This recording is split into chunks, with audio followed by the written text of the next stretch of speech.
शरीर की एक ऐसी चुपचाप बढ़ती परेशानी जिसे हम नजरअंदाज करते हैं और धीरे धीरे वह नजर आने लगती है।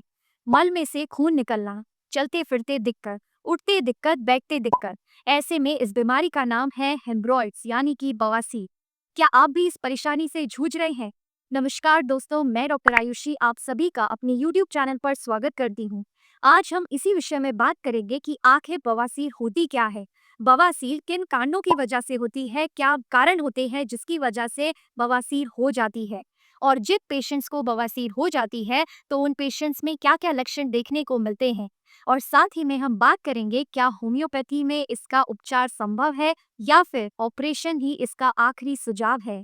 साथ में हम परहेज के बारे में भी बात करेंगे कि आखिर आपको अगर पाइल्स यानी कि बवासीर है तो आपको क्या खाना चाहिए और क्या नहीं खाना चाहिए। ऐसे में वीडियो एंड तक जरूर देखिएगा। आइए बात करते हैं सबसे पहले कि बवासीर आखिर होती क्या है। बवासीर पाइल्स क्या होती है? बवासीर यानी कि इंग्लिश में हम इसे पाइल्स भी कहते हैं। जब गुदा यानी कि एनस के पास या फिर रेक्टम मलाशय के पास की जो नसें होती हैं वो सूज जाती हैं और गांठ का आकार ले लेती हैं, गांठ बन जाती है, तो ऐसे में इसे बवासीर कहते हैं। ये स्थिति तब और गंभीर हो जाती है अगर आपके मल में यानी कि आप अगर टॉयलेट करते हैं, पॉटी करते हैं, तो ऐसे में साथ में खून भी निकलने लगता है, उठते बैठते बहुत ज्यादा दर्द होता है, तो उसे कहते हैं बवासीर।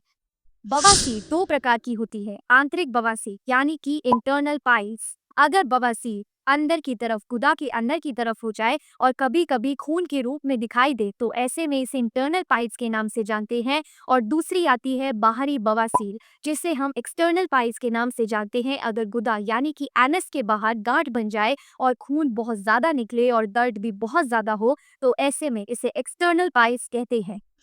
बवासीर क्यों होती है, कारण जानना जरूरी है। बवासीर कोई एक दिन की बीमारी नहीं कि रातों रात आपको बवासीर हो जाती है। ये आपके खान पान और जीवन शैली का देन है। कुछ कारणों की वजह से आपको बवासीर हो सकती है, जैसे कि बहुत लंबे टाइम से कब्ज की समस्या रहना, बार बार डायरिया की कंडीशन होना यानी कि बार बार दस्त लगना, प्रेगनेंसी के दौरान बहुत ज्यादा दबाव रहना, पॉटी करते वक्त आपको बहुत ज्यादा जोर लगाना, बहुत देर तक बाथरूम में बैठे रहना, बहुत ज्यादा जोर लगाना, और साथ में आपको जेनेटिक फैक्टर भी हो सकता है यानी कि अनुवांशिक कारण। अगर आपकी फैमिली में किसी को भी है तो ये भी डिपेंड करता है। मैंने तो केसेस देखे हैं कि पूरे परिवार तक को पाइल्स की कंडीशन हो सकती है अगर आपके परिवार में किसी सदस्य को है तो। और सबसे में मसालेदार और फास्ट फूड की दें, साथ में पानी अगर कम पीते हैं तो यह भी एक कारण हो सकता है बवासीर होने का।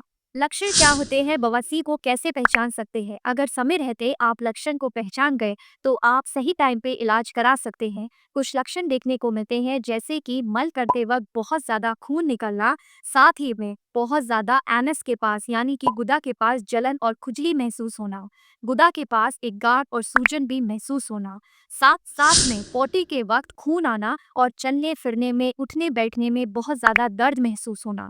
ऐसे में कुछ लक्षण आपको अगर समय रहते पता चल जाए तो आपको पक्का बवासीर है और आप इसका सही इलाज भी करा सकते हैं।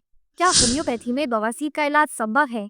हाँ जी, बिल्कुल। होम्योपैथी में बवासीर की बहुत सारी दवाइयाँ इस्तेमाल में ली जाती हैं। होम्योपैथी एक ऐसी व्यक्तिगत चिकित्सा पद्धति है जो लक्षणों को देखकर नहीं बल्कि उसके रूट कॉज को समझकर दी जाती है। ऐसे में हम कुछ होम्योपैथिक मेडिसिन जो बवासीर के लिए यूज में लेते हैं।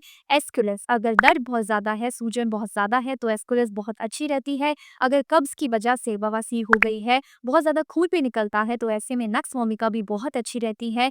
अगर बवासीर बहुत ज़्यादा लंबे समय से है और बार बार होती है तो ऐसे में सल्फर भी बहुत अच्छी मेडिसिन रहती है। अगर खून वाली बवासीर हो गई है तो ऐसे में हिमेमेलिस भी बहुत अच्छी मेडिसिन है। लेकिन याद रखिए, होम्योपैथी एक व्यक्तिगत चिकित्सा पद्धति है। होम्योपैथी में केस हिस्ट्री लेकर दवाई दी जाती है। ऐसे आप बिना डॉक्टर की सलाह के दवाई ना लीजिए, लेकिन अगर आप डॉक्टर की सलाह से लेते हैं तो कोई दिक्कत नहीं है।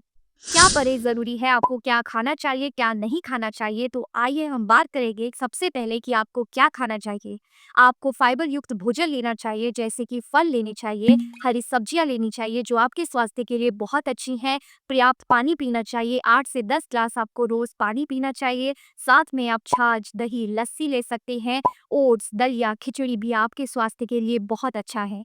अब बात करते हैं कि आपको क्या चीजें नहीं खानी चाहिए। मसालेदार भोजन आपको अवॉइड करना चाहिए। बहुत ज़्यादा तीखा मिर्ची वाला आपको नहीं खाना है। साथ में आपको चाय, कॉफ़ी बंद कर देनी है। साथ में बहुत देर तक बैठना आपको बंद कर देना है।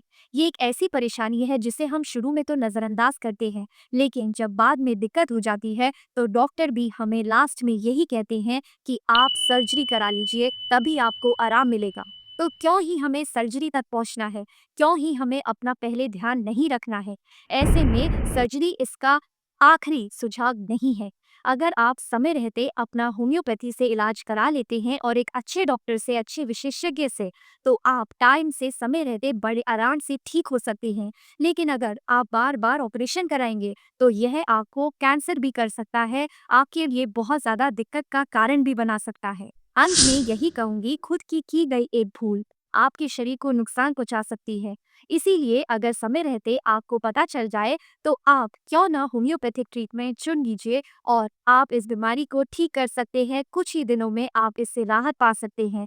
लेकिन इसमें कोई शर्म की बात नहीं है कि आप बताते हुए शर्माए या आपको कोई चीज़ महसूस हो। ऐसे में आप बिना शर्माए किसी भी होम्योपैथिक डॉक्टर से कंसल्ट कीजिए। आप मुझसे भी कंसल्ट कर सकते हैं। थोड़े ही दिनों में आपको मेरा भी कॉन्टैक्ट नंबर दे दिया जाएगा, जिसे आप अपना नंबर लिखवा सकते हैं और अपनी जांच करा सकते हैं। ऐसे में अगली वीडियो के लिए बने रहिए। शुक्रिया, धन्यवाद, स्वस्थ रहिए, खुश रहिए।